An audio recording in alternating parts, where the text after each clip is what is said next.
Yu-Gi-Oh! Was the trading card game of choice at my middle school an undisclosed number of years ago. Though I haven't played the game in ages, I still have my old cards and remember loving the anime. That is, until they replaced Yugi with some Jaden kid. Anyway, to relive my childhood nostalgia, I've decided to play through Pokeduel, a Fire Red ROM hack where all the Pokemon have been replaced with Yu-Gi-Oh! Cards, and I'm doing it as a hardcore Nuzlocke. It has some great modern features, so I think you'll enjoy it. Without further ado, before embarking on this journey, I need to decide how hard I want it to be. I choose hard mode because brutal sounds too, well, brutal. It turns out hard mode is difficult enough. I finish up the rest of the setting options, and now it's time to duel. The starter options are a pre-Dark Magician, the OG Blue Eyes White Dragon, who is Dragon type, and Red Eyes Black Dragon, who is not. As much as I'd love to start with an actual dragon, Red Eyes was always my favorite of those three, so I take Black Chick. Kaiba's Paladin may be strong, but my chick starts with an Oran Berry, so she easily wins the duel. At which point I'm told that consumable items come back after each use. And another random dude gives me a bunch of items, including 10 quick balls. That's why it's important to talk to everyone in ROM hacks. With those newly obtained balls, I encounter and then catch the most powerful monster ever, Kuriboh. Don't underestimate this guy. He pushed Kaiba to the edge, literally. That's right. You can't take my remaining life points away, Kaiba, until you wipe out all the Kuriboh. Hairballs! But if you do, the resulting shockwaves might cause me to lose my balance. Don't tempt me!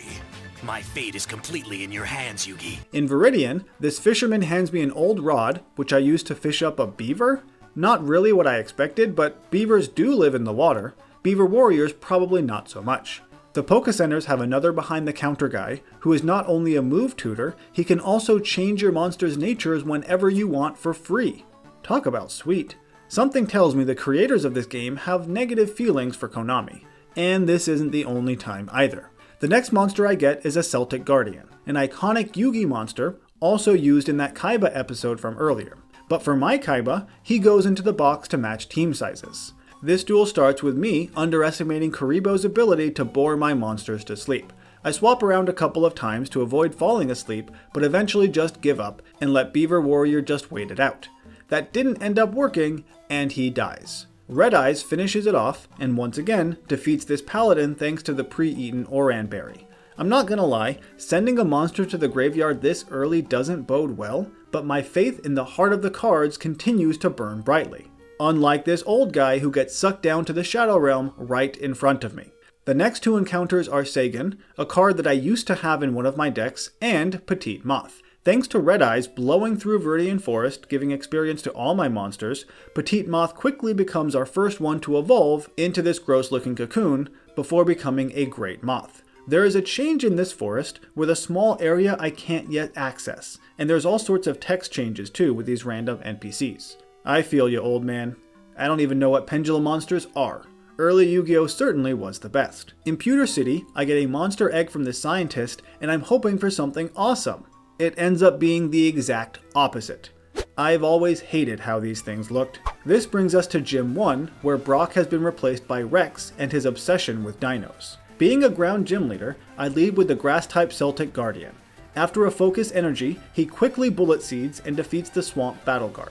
The lava one takes neutral damage, being ground and fire, but thanks to a few crits, I pivot into Sagan to scratch it to death. He glares the first real dino, before swapping back to Celtic's bullet seeds.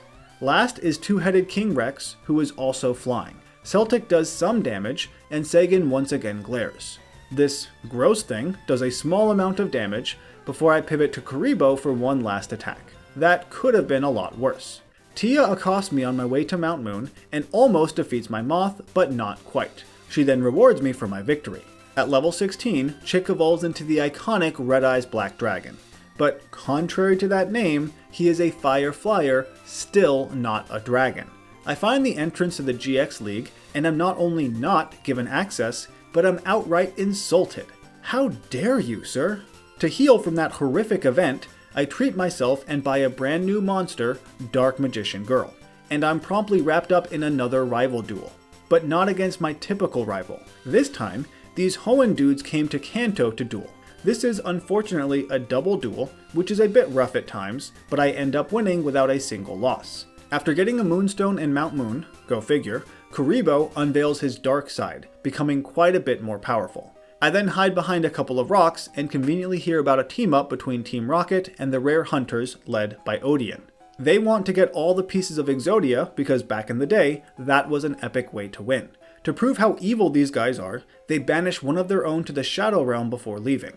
Though evidently, they walked right past one of the very pieces they were looking for. Not very observant now, are they? Tristan is the next character duel, but he is quickly defeated. In Cerulean, there's a new large building that happens to be an incredible place to EV train your monsters. Basically, you can fight simple trainers to gain specific EVs. This is an incredible addition to the game, but we do have to remember that sometimes advancements come at a cost. For example, being able to reuse consumable items put this berry seller out of business. So I guess the moral of the story is to subscribe to the channel so I don't go out of business. Great segue, huh? It should come as no surprise that Mako, the water guy, has become the new water gym leader. Just like the last gym, Celtic starts with Bullet Seed to defeat the Mystic Elf. Sagan, who has Fur Coat by the way, cutting physical damage in half, paralyzes, and then Mega Punches his ace, the legendary fish. The Kraken gets 4 Eyes close to death, and even with a Rindo Berry to decrease grass damage, my Great Moth eventually defeats it. After almost dying to Mistar, it's time for Dark Kuriboh to shine. He doesn't defeat the large star, but does knock out the small one when Mako swaps. My Rocket Warrior can then come out and slowly, oh so slowly, headbutt the larger star to death, winning me the second badge. As much as I'd like to celebrate, I still need to defeat my rival, Kaiba. Rocket Warrior starts damaged ever so slightly, guaranteeing he has less HP than Kuriboh, because that lets Megamorph sharply raise his attack. Metal Thrusts then take it out.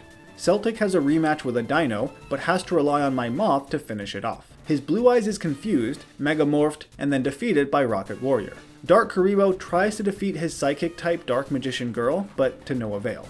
She is instead damaged by Great Moth, before Kuriboh comes back out to actually take it out now, defeating Kaiba. Now, while the documentation of this game is pretty great, in order to actually know what's coming, I need to put in the work and, look it up. I didn't for Bill, because why would a guy who turned himself into Kuriboh be an issue? Well, it turns out that trans-species Bill Kuriboh gets upset when you forcibly turn him back into a man. His obsession with Kuriboh is evident based on the cards he uses, and my lack of preparation results in Great Moth being Aerial Ace crit by his Dark Kuriboh. That sucks, because he could have evolved one more time if he had lived long enough. Darn you, Bill Kuriboh. That death is on your very small, furry shoulders. Hairballs! On my way to Vermilion, I pick up a Toonstone which could be used either on Red Eyes or DM Girl. Since Red Eyes will become a Steel type via a normal evolution, I decide to get the Toon Dark Magician Girl, who is now a Fairy Psychic. I also trade this random Axe Warrior for a Summon Skull. After all, Summon Skull only requires 1 tribute and still has 2500 attack. That's pretty solid. At least, it was back in the day. And the one I get is absolutely perfect. Literally, all of his IVs are S-ranked. In Vermilion, a Rare Hunter dad banishes his own son to the Shadow Realm because of a bad report card. And they say our generation is too soft with gentle parenting? I defeat Weavile on the SSN, who still manages to steal a piece of Exodia from me. Then what was the point in me beating him? Say goodbye to Exodia! In Vermilion, I got a special monster I really want to try out here. Now, the Musician King is not that great, stat-wise, but he does know Echoed Voice, hold a throat spray, and has the Punk Rock ability boosting sound moves. This means he blows through the entirety of Kaiba's team. Wow. He does become much less useful as other monsters evolve and he doesn't, but still, that was a solid showing. The third gym leader is no longer electric. Quite the opposite, in fact. May starts with, you guessed it, a Harpy Lady. What else would she have? Her first Harpy survives long enough to Tailwind before succumbing to Red Eyes. Harpy Bro's bulk up scares me, so I pivot twice into Sagan's evolution, who no longer has a fur coat. Basically, this means he is now a sacrifice. Summon Skull shockwaves the Bro, and Rocket Warrior Metal Thrusts the Ice Sonic Bird. The Harpy Pet Dragon is part dragon, but my Giant Soldier of Stone can rock throw. Thanks to a miss, I have to pivot to Red Eyes on a Steel Wing and Wing Attack. This brings out the Harpy Sisters that a Megamorph Rocket Warrior takes out, albeit barely. Last is a Winged Kuriboh, but my Dark version puts it to sleep, and Thieves. 3 badges and 3 deaths isn't so bad. Things are going okay for a hard mode. A green-haired Kaiba blocks the entrance to Rock Tunnel, but it turns out he's just wearing a wig.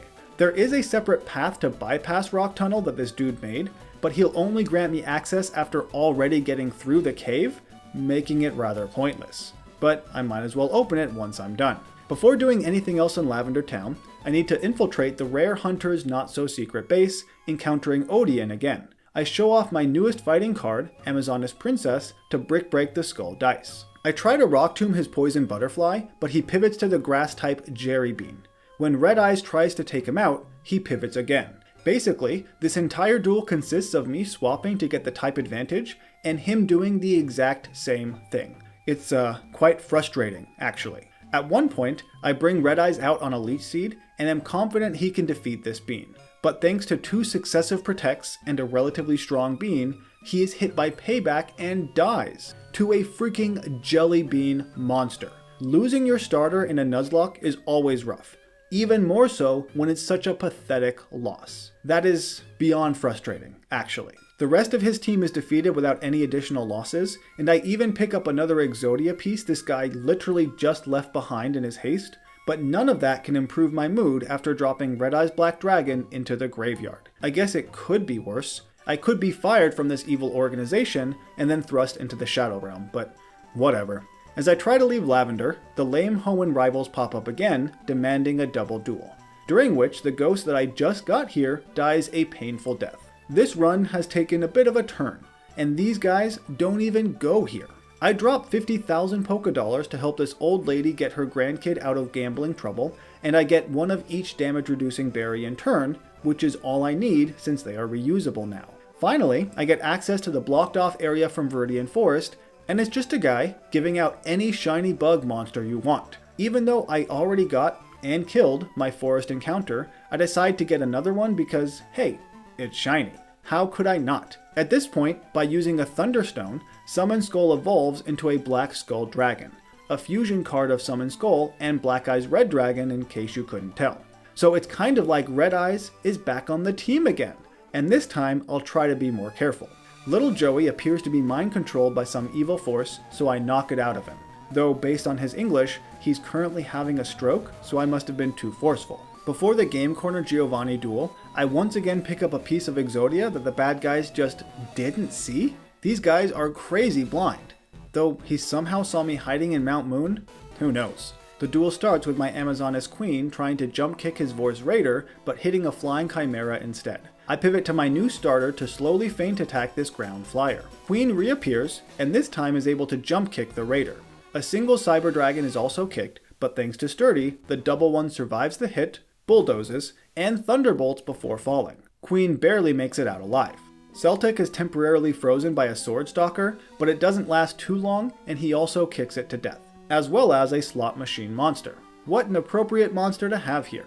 He drops another useful item, and then I pick up Neos, who can evolve into many different types, just like the Eevee he replaced. First, I need to reduel Weavile in his natural habitat, surrounded by beautiful ladies. What a player this dude is. My Unicorn Pegasus is holding a Unicorn Horn, doubling her attack. Since this large Maneater bug is also rock type, an Aerial Ace Smart Strike combo takes it out. But Peggy is promptly burned by Flame Body, so that's too bad. My backup plan is Joey's iconic Flame Swordsman, who uses his Flame Sword attack. Once his HP is too low, I swap to the Giant Stone to defeat Weavile's Great Moth, when he eventually hits a Rock Tomb. His Insect Queen hits pretty hard with Bad Tantrum, so I bring Peggy back out and hope that Fly is strong enough at this HP. Even with the burn, it is. Weavile's last monster is the perfectly ultimate Great Moth, the final evolution that my moth never got to. I pivot to Rocket Warrior, expecting a dual wing beat, and then Megamorph to boost his attack. But he only gets in a single bullet punch before needing to pivot to Gaia, the Dragon Champion, who fails to KO with Fly and promptly dies. Not much of a champion now, are you? With that, Peggy can finish the duel once and for all. If she hadn't gotten burned right away, she probably could have swept that entire little dweeb. Oh well, I didn't care too much about this so-called champion. I can finally work my way through the Pokemon Tower after defeating my rival here. Skull Kid easily thunderbolts Karibo, and Lejin, the mystical genie of the lamp, whose name is longer than the amount of time he lasted on the field.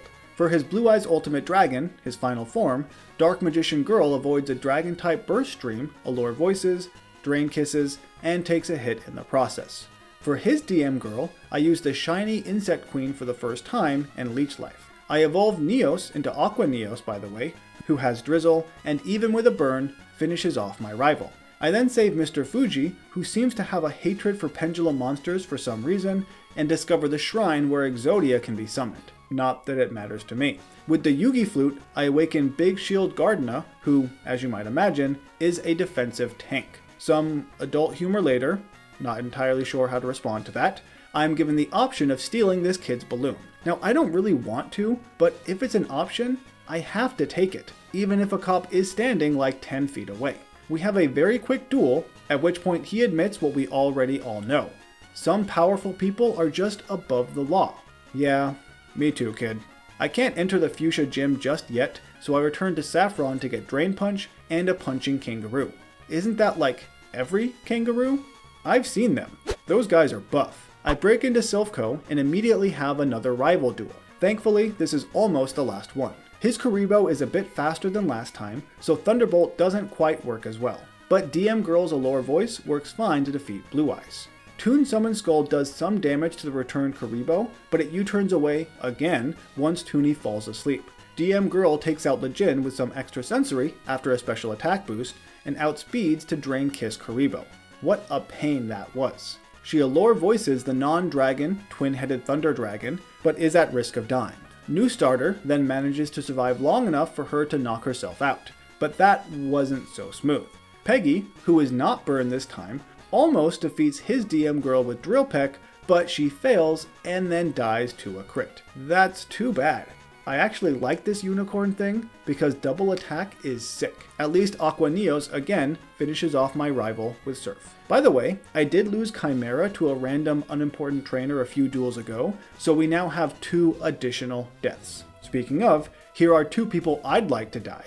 Giovanni and Odian, who want to start a double duel. I really hate these things because they're so unpredictable. I start with Big Shield and Amazoness Queen. Now, the Queen is the real attacker, and I'm hoping Shieldy lures some hits away from her, but we'll see. He uses no retreat to prevent him from switching, but raises all his stats in the process, which is pretty nice, even if he does lose his leftovers. Him taking all the hits clearly isn't working, but Queen can use the warrior returning alive to heal, while Shieldy drain punches, doing a ton of damage, and also healing himself. His attack is actually pretty high. I do pivot to Dark Flare Knight to resist an ice move, as Shieldy finishes off Giovanni's last monster, at which point this becomes a 2-on-1. And even though it takes some time to defeat Odian's 3 cards, I don't really have to worry about Shieldy dying at all, since he has Drain Punch, and that makes the rest of this duel pretty simple. Wow, Shieldy did an incredible job there, way better than I expected. He was mostly there as a sacrifice if need be, but I'd like to keep him alive now. I beat them both so soundly, they agree to leave and never bother me again. The Saffron gym leader is none other than Grandpa Muto. He starts with a Blue Eyes, who is easily defeated by my Fairy Girl in just a few hits. Next, his Blackluster Soldier does decent damage with a crit, but Shieldy heals with Protect Leftovers and Drain Punches, so he comes out on top. Pot of Greed is a Ghost Rock, who shell smashes as I swap. This is not fun, but Rocket Warrior still knows the priority move Bullet Punch, and he has a Choice Band. Shieldy makes a return to Protect and Drain Punch against the Dark-type Black Skull Dragon. Muto has his own Shieldy, who knockoffs Rocket Warrior's band, baiting a Drain Punch for DM Girl who quad resists it. Even a crit Allure Voice fails to one-shot, but Drain Kiss next turn is enough. Last is Dark Cavalry, who outspeeds, but can't even survive a single hit, thus winning me the 5th badge. Finally. There was a bit of a gap there, at which point 2 goons trick this senile old man into coming with them. Not gonna lie, I completely forgot about this until I started editing, so I guess he's still kidnapped because I never saved him. That's not a big deal. It certainly won't spawn some multi-billion-dollar franchise or anything like that. Before leaving this town, a Pendulum Kid asks me to help him defeat kind old Mr. Fuji. Again, I don't really want to, but I kind of need to see what happens if I do. As mentioned before, he isn't a big fan of Pendulum Monster propaganda. I defeat him and inadvertently send him to the Shadow Realm. Whoops. But hey, at least I made $1 million from a single duel. That's gotta be the best rate of return ever. I can finally enter the Fuchsia City gym, which is run by these twin losers who I hated in the show. Since they're twins, it's another double duel, though they immediately swap out the flying Moki Moki King for their ace, Gate Guardian. I decide to give Pendulum Machine a chance here, and he does defeat a single monster before getting Thunderstroke crit by Gate Guardian. Well, that didn't last very long. Rocket Warrior Megamorphs using Skull Kid as a target because I knew that he had more HP, but it wasted my Chillin' Berry in the process, which reduces normal type damage. That's not fair, because I had that berry for a reason. Said reason comes out once Gate Guardian is defeated and Colossus Vault switches. Moki King may not look like much, but he has slacking level stats. I pivot to Shieldy, expecting a lunge, and maybe Double Edge, but then pivot right back once the worm is defeated by Rocket. Between Meteor Mash and Thunderbolt, Moki King is defeated, but so is my Rocket Warrior. He's been with me for a long time too, but stat-wise, he has started to lag behind. In his place, I use Gaia Knight, the Force of Earth who is obviously a ground type. Between him, Shieldy, and DM Girl, the final monster is defeated, winning me the 6th badge, though at the cost of 2 monsters. Before I can even put them into the graveyard, I'm informed about the Konami headquarter grand opening, something I absolutely need to check out once I rearrange my team, which is the last time I can before this duel. Well, that's not intimidating at all. It turns out the president of Konami was the real bad guy this entire time. He put Team Rocket and the Rare Hunters together trying to get Exodia for himself. With that much power, he'd get even more money than he already has. Again, something tells me that Orts3, the creator of this game, has a bone to pick with Konami. Anyway, this guy has the ace of every previous gym leader, but fully evolved. He starts with Harpy Sisters, who hits a really strong Power Whip before being thunderbolted away. Expecting a Scald, I pivot to Pumpkin, the King of Ghosts, to absorb the hit, boost his special attack, and get burned. Well, that's fun. Even more so when Prez swaps to the Flying Bug Monster to tank my Giga Drain. Jerk. I then bring out Catapult Turtle for her debut showing. She tries to Rock Tomb, but Prez swaps again to Gate Guardian. Since this turtle is water, I pivot to Guilford the Legend to absorb the electric move, and Brick Break, the Black Tyranno who comes out next. Expecting an Earthquake, Skull Kid levitates above it, but baits out Thrash. This lets me bring Catapult Turtle back out. Now he could have evolved into an electric turtle, but that would lose his steel type, so rather than do that, I gave her an Eviolite to boost her already high defenses. With it, she easily survives that thrashing and responds with Surf. Once again, I swap to Guilford on Gate Guardian and Brick Break this fish. That's a weird choice, but he outsmarted me, pivoting back to Gate Guardian, who also has Volt Absorb. Clever girl. So let's try the Giga Drain strat again, and this time it actually works. He doesn't swap away. Thanks to Rough Skin and Rock Tomb, Catapult Turtle then whittles away at the Great Moth's HP. Expecting a Brick Break from Luster Soldier, I pivot to Amazoness Queen on a Swords Dance. Well, that's not good. She somehow still survives a Chaos Blade and Drain Punches that normal type. Finally, the legendary fish comes back out, but thanks to Drain Punch, my queen defeats it no problem. Wow, that was a long and lame duel there, Prez. So when given the option to banish him to the Shadow Realm, I do it. If anyone deserves it, it's him. With all those bad guys defeated, we're in the final stretch now and begin our duel with Darts, the Cinnabar Island gym leader. I lead with Master Oz, the fully evolved Punching Kangaroo, who I forgot to nickname. He tries to Drain Punch this Ice Penguin, but hits a Poison type instead. That's fine. Jinzo, who I also forgot to name, is Steel Psychic and easily takes out the Snake after reducing a Dark type move. Catapult Turtle is burned on the swap and does some damage to a Frost and Flare Dragon. This lets Shieldy finish it off with a Drain Punch after also being burned. I sacrifice Jinzo against this Drizzle Leviathan to bring out DM Girl, who wastes her Fairy Gem on the Steel type Shunarus.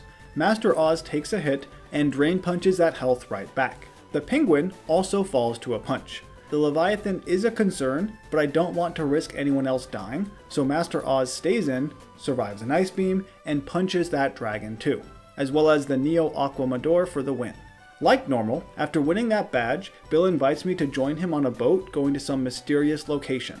In the interest of time, and since I've already lost 11 monsters, I decide to not trust this creep who is obsessed with Karibos. Just doesn't seem safe. Hairballs! Bakura is the final gym leader, and he's not a good guy. Once again, DM Girl's Fairy Gem is wasted thanks to a swap, but Hothead takes out this Steel guy easily enough. King Skull's Earthquake is rendered useless thanks to Skull Kid's Levitate, and then a Choice Specs Dark Pulse knocks him out. I swap back to DM Girl on the Change of Heart, who stalls with Light Screen and Reflect. It doesn't end up saving her though. To wait out those barriers, I then sacrifice a Sword Stalker to Exodia Necros, who has insane stats. Swordman doesn't even get a chance to hit. Skull Kid can then come out and Dark Pulse it to death. Dark Ruler Hades knocks off Master Oz's Choice Band on the swap, letting him survive a single turn more. Necrofear puts Oz to sleep, allowing me to pivot to DM Girl to Moonblast for the knockout, getting me my final gym badge. Woohoo! After dropping that loser in the graveyard, I meet my rival again. This time, anticipating a U-turn, I pivot to my Ghost Bird as his Kuriboh blows himself up, which was pretty great, not gonna lie. I don't know how, but I swap back to Skull Kid, who has somehow taken damage. Either way, he baits out a Thrash from this dino like we've done before. Catapult Turtle starts off well, but Thrash only lasted 2 turns, so she takes a ton from Earthquake, Eviolite notwithstanding. His Dark Magician of Chaos is then close combated by Master Oz. The Thunder Dragon Titan almost kills my avatar of the Pot of Greed, but with a Rock Gem, it's knocked out. Our Dark Magician girls face off against each other, but his is not a toon version, so mine is clearly better. Last is Blue Eyes, who falls to my Fairy Girl. As I continue my trek to the Elite Four, unexpectedly, I encounter Weavile and Rex. These disgraced gym leaders want one more chance to defeat me, but I have a plan, and it's very sophisticated. Basically, I start with Aqua Neos and this legendary fish. Too bad Drizzle was overcome by Sandstorm. No matter, between Surf and Liquidation, these two knock out almost their whole team, and I make a few simple pivots at the end to defeat the last remaining perfectly ultimate Great Moth. That was, by far, the easiest double battle I've had this game. Before continuing to the Elite Four, there are a few things I want to do. First, north of Cinnabar is the entrance to the Shadow Realm. I've avoided going in there because I expected some tough duels, but in actuality, it's just filled with people who were banished throughout this video, like the old dude from the start, President Konami, Mr. Fuji, and more. Here you can summon what I imagine is Exodia Necros, but again, I'm lacking those pieces. The other end of the Shadow Realm exits right above the Viridian Gym, where I get a second Master Ball.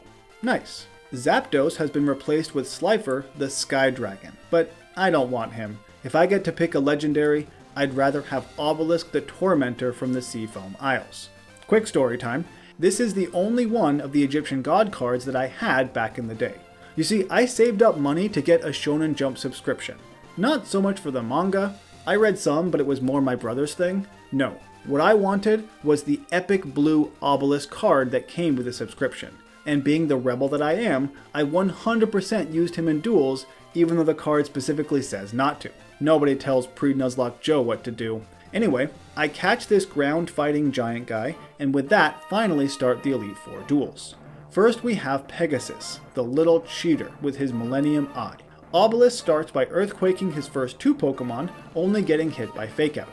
His Toon Ancient Gear Golem has a Focus Sash, so I bulldoze in case he shift gears, but my caution wasn't necessary. Relinquish is Shadow Punched, the Toon Red Eyes is Earthquaked, as is the Thousand Eyes Restrict. Don't worry, I won't just use Obelisk in the following duels, I have other plans too. After my victory, Pegasus, of all people, offers to heal me. Maybe he was just misunderstood this entire time. Joey continues to speak gibberish, what is with that guy, and I don't start with Obelisk this time. Even with a Pasho Berry to reduce water damage, a Rain and Choice Specs boosted Surf by Aqua Neos one-shots his Red Eyes Black Metal Dragon, as well as the Swordmaster. Guilford is an electric normal type, so obviously Obelisk makes its return. After a really strong double edge, weird, Drain Punch heals it right back up. Jinzo is Earthquaked, as is the Dark Flare Knight, and finally the Meteor Black Dragon too. Hey, I didn't just use Obelisk this time. Merrick is next, whose Lava Golem has a Focus Sash. Obelisk breaks the sash with a weak Shadow Punch, allowing it to heal even more with Drain Punch after curing a burn. The Humanoid Worm uses Surf that would easily kill Obelisk, but Master Oz can take the hit and respond with a Miracle Seed Woodhammer that somehow doesn't work. He then dies to an Ice Beam. Well, that's what I get for not relying on Obelisk, huh? Neos finishes that thing off, baiting a 1-turn Solar Beam thanks to Ra's Drought. Skull Kid has an Assault Vest, so he can take those hits, and thanks to a paralysis, I don't need to swap him out. That is until the ground poison monster comes out next. It tries to swords dance, but Obelisk has none of that. The masked beast Descardius is then drain punched, and King Skull is shadow punched. The final Elite Four member is none other than the real Kaiba. I start with Skull Kid to break this thing's focus sash, but Kaiba swaps before he can finish it off. No matter, I too swap to DM Girl to Moonblast, and Kaiba, being a third-rate duelist, hard swaps to the only monster who could survive a Choice Specs Moonblast, which was actually perfect for me, because once the XYZ dragon is down, literally no one else on the field can stand up to this Toon Girl. She outspeeds and one-shots everybody. Now, the real champion here is not my rival. Surprise, surprise, it's Yugi Muto. Who else would it be? He starts with the Dark-type Dark Sage, who is immediately drain punched. This brings out Exodia, aka the Mewtwo of Yu-Gi-Oh! Skull Kid, being a Dark type, can avoid most of its stronger psychic attacks, leaving only Ancient Power, which isn't an issue unless it gets the Omni Boost, which immediately happens. So Skull Kid, aka my starter replacement, is probably not going to win this. He does survive another hit, barely, and through the heart of the cards gets a crit at just the right time, knocking out Exodia. Well, that was much too close for comfort. It's time to fall back on the time-tested strategy of making Obelisk do all the work. He drain punches and shadow punches through a number of monsters, Slifer included. How come Yugi gets 2 legendaries? That's not fair. But on his last monster, I decide to let DM Girl have a chance. She promptly loses her choice specs, allowing the Dark Paladin to barely survive Moonblast, and then it takes her out. That is rough. Aquaneos then comes out to finish off the run with a Surf, officially defeating Yugi and becoming the new King of Games. Though those 2 Elite Four losses do weigh on me. Now, there are a number of post-game things to do here, like catching the 5-headed dragon, summoning Exodia, and challenging the GX League, but I'll leave that up to you, the viewer, to experience. This run already took long enough for me, so I'll end it here and let you do the rest. All in all, I did enjoy playing this game, even if it was a tad more difficult than I expected going in, and I wasn't even on Brutal mode. Though I didn't recognize or remember all of the monsters from this game, it was cool seeing the ones that I used to like, especially the ones I had in my decks at some point in time. I will say, this hack has excellent documentation. It has its own website after all, so as long as you're on top of things, you shouldn't be surprised by any major duels. If you want to try this out for yourself, I've left a link in the description below. As always, thank you for watching, and I'll see you in the next region.